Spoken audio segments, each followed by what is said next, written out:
Hello everybody and welcome back to the best reactions. Today I'm very excited because your memes were brilliant and we are going to have a great time reflecting on the Bahrain Grand Prix, a race that was actually good.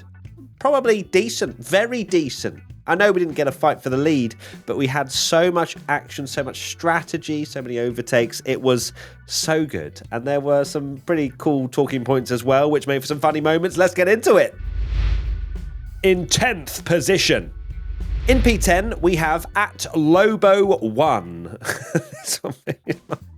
Hamilton fighting signs. You took everything from me. I don't even know who you are. Obviously, it's in jest, but I did find that quite funny. Of course, Sainz started ahead of Hamilton, and they fought pretty hard. I don't know how Sainz have what looked to be his best weekend of the year, on for some really good points, potentially best of the rest, like I predicted in the podcast, and he ended up DNFing because he just got stuck in with the big boys. It didn't work out for him at the beginning. He fell back, and then he just got involved in too much carnage. P9 at F1 Friends 2023, Red Bull pit stops. I don't even have a plan. Red Bull pit stops. Oh my goodness gracious me. We now realise just how much they rely on those red to green lights. Obviously, the first time, yeah, I totally get it. It was a 6-second pit stop. It was still red. Max had to just go anyway. After that, I was a little bit surprised to see the struggles continue on. I think obviously there was the problem with the light again, and then there was a slow tyre, and it was as if Red Bull had become another team. I'm not going to say which team, but it was as if they had. And everything went wrong for Max Verstappen in that race. And he still managed to finish P6. Of course, there was a safety car, which helped a little bit. He was in 20th at one point.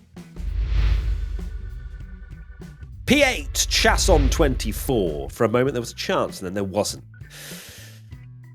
Ah, dear, oh dear. I was actually contemplating wrapping myself in my wonderful Italian Ferrari flag and just sort of going on some sort of emotional revealing, I guess, with you guys about how disappointed I am that this is what Ferrari's season is.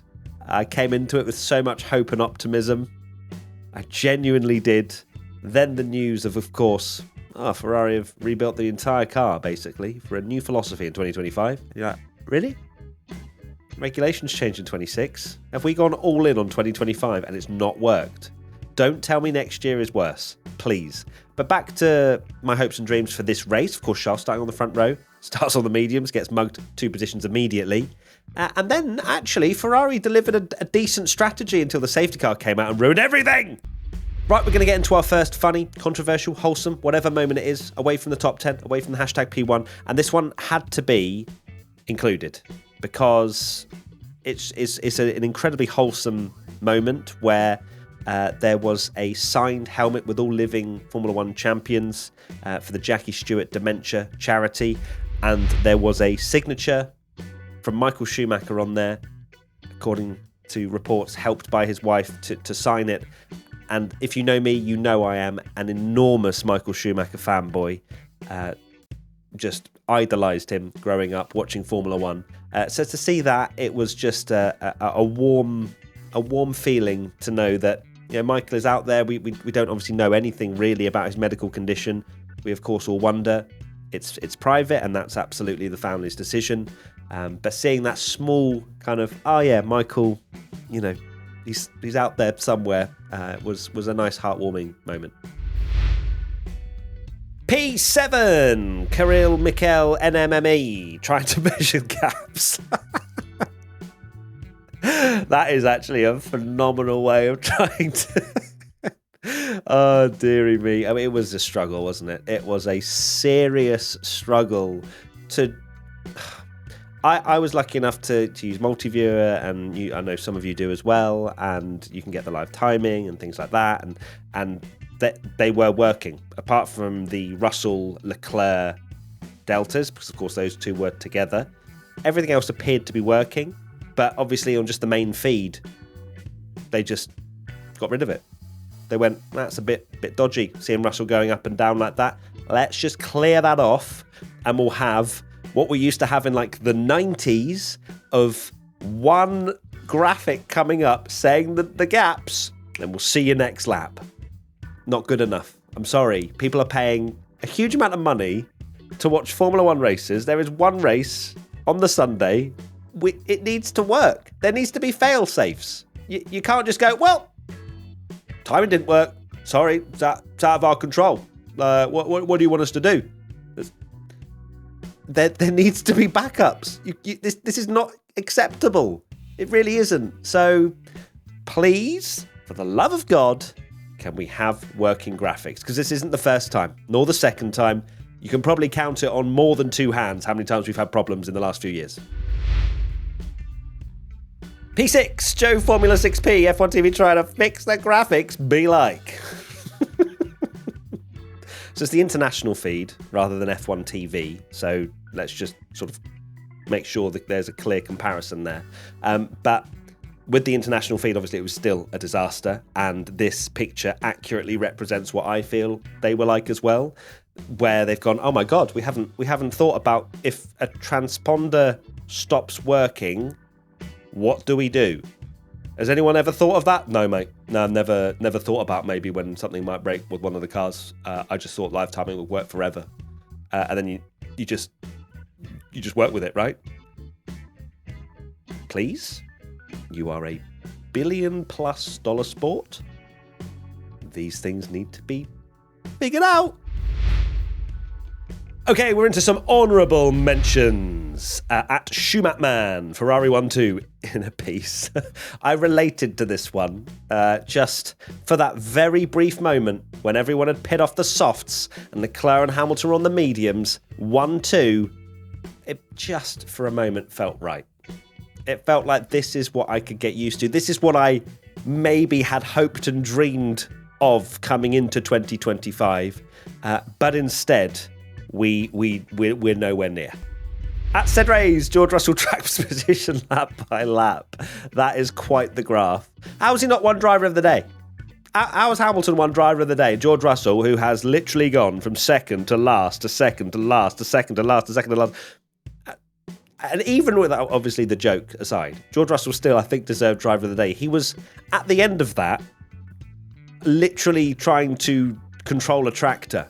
No sort of electricity working in his car.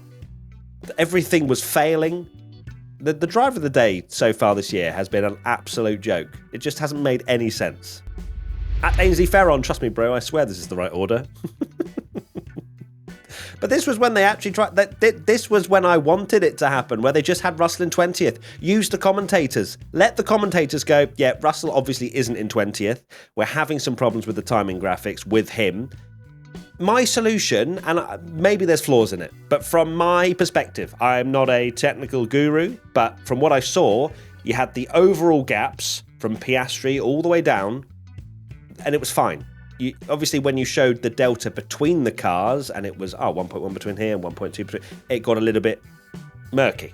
But the overall gaps to Piastri were fine, and then they started to play with everything by the looks of things. They wanted to keep Russell in P2 as a stagnant, and then everybody else, it just broke. So hopefully they've all learned. Okay, maybe. At Oliver Boyson, Russell after crossing the finish line. You see, like, this is an accurate depiction of what George was going through. He had the perfect race. He beat a McLaren. How was he not getting driver of the day? Or Ollie Behrman as well. Both of them very much deserving.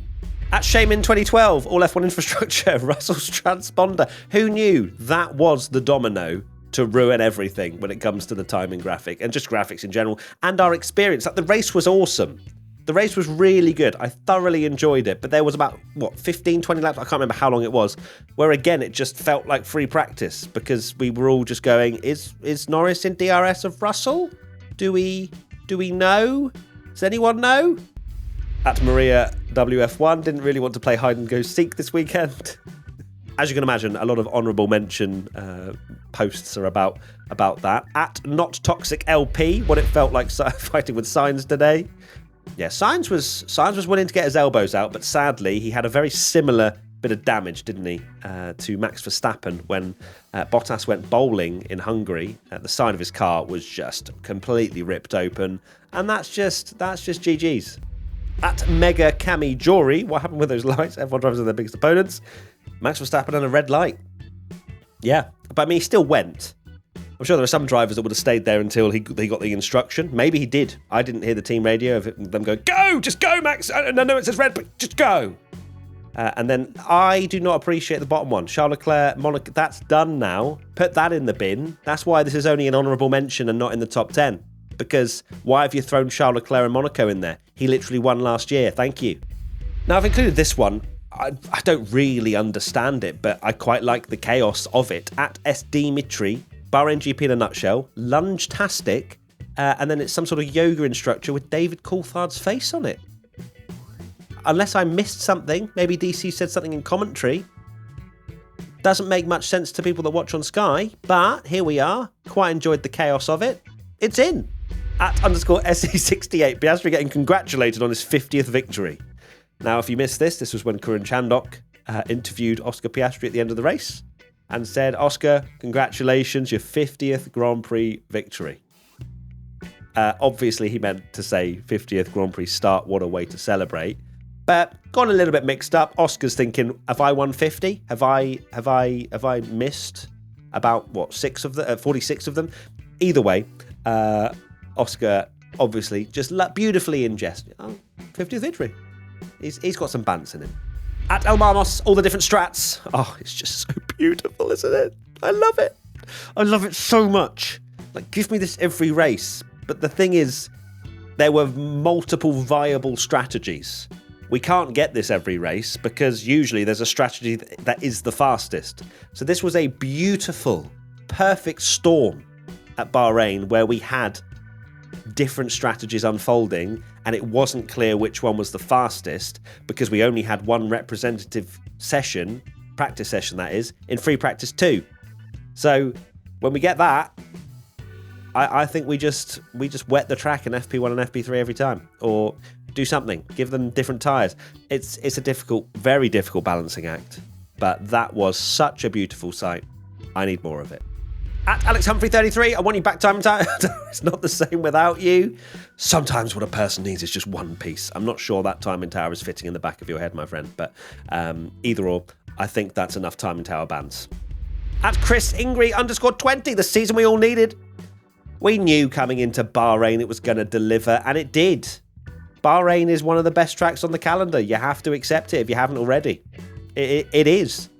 You've got a great track surface that wears the tyres, which opens up strategy. You've got hard braking zones. You've got the ability to switch back, the ability to go side by side. Awesome. Just genuinely awesome. And then we're going to Jeddah, which, fingers crossed, will be good as well. Long straights, hard braking zones. But Bahrain delivered. Are we surprised? P5 MVNRT Verstappen and the terrible, horrible, no good, very bad pit stops, illustrated by Red Bull. I'd read that. I know it's a children's book, but that's really good. That's very creative. So well done, Mel. I like this.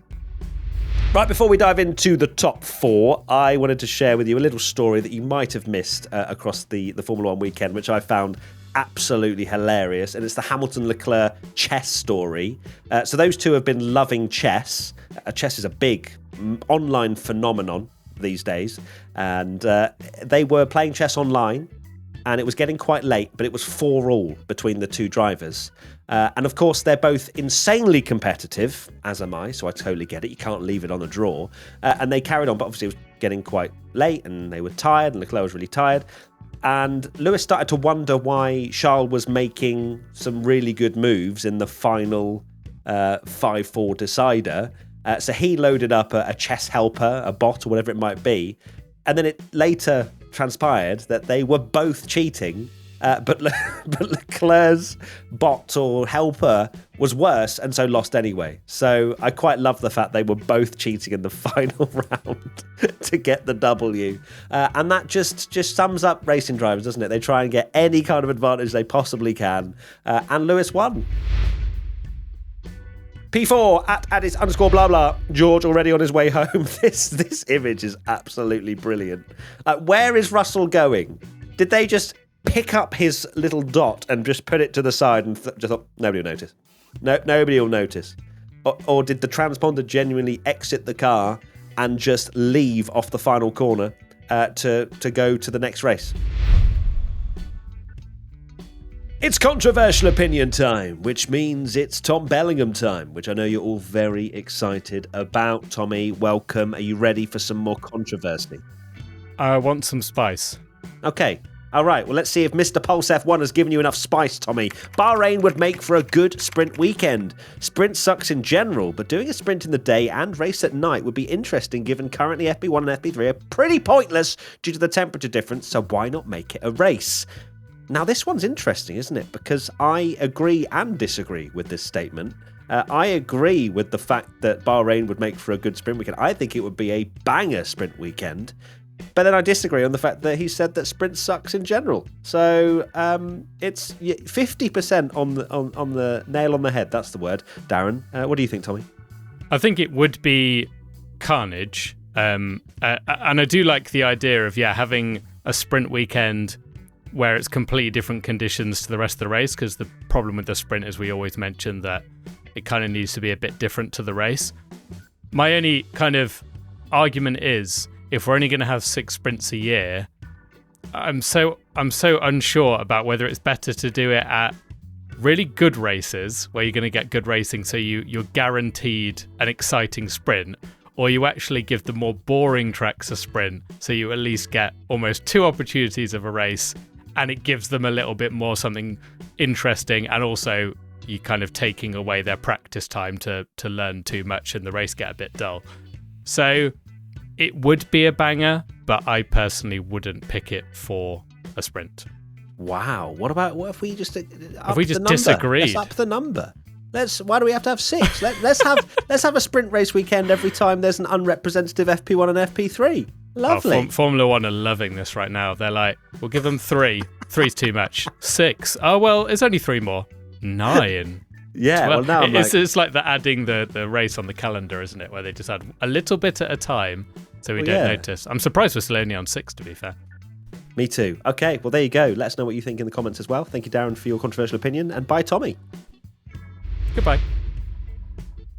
P3 and on the podium, Mr. Pavel _Z. Tommy on Saturday. Speak now or forever hold your peace. Why can I hear this? Why can I hear his voice in that setting? It's stupid, but I love it. And look, it's Tommy being slightly sad, which doesn't usually happen. It's usually me and him taking the mickey out of me. So I will take it every day of the week. P2 and just missing out on the top spot and some P1 merch. Del Boy JH. Max Verstappen is the Randall of the grid and it is glorious. Lando is out of his grid box. If you haven't seen the video, you can just, it's pretty funny. He's there in P7, Max, I think it was, and then just looks to his right. He's literally checking Lando for everything, even before Lando creeps forward.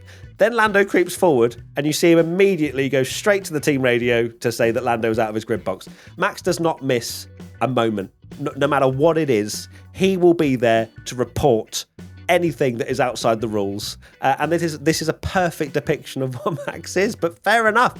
If people break the rules, Max gonna tell on you. Before we get into the P1 of the Bahrain Grand Prix, we have one final funny moment, and this one, I'm just going to let you watch it, but it is, of course, Gunther Steiner trying to wave a checkered flag at the Miami Formula E race. I'm just going to let you enjoy. Watch this.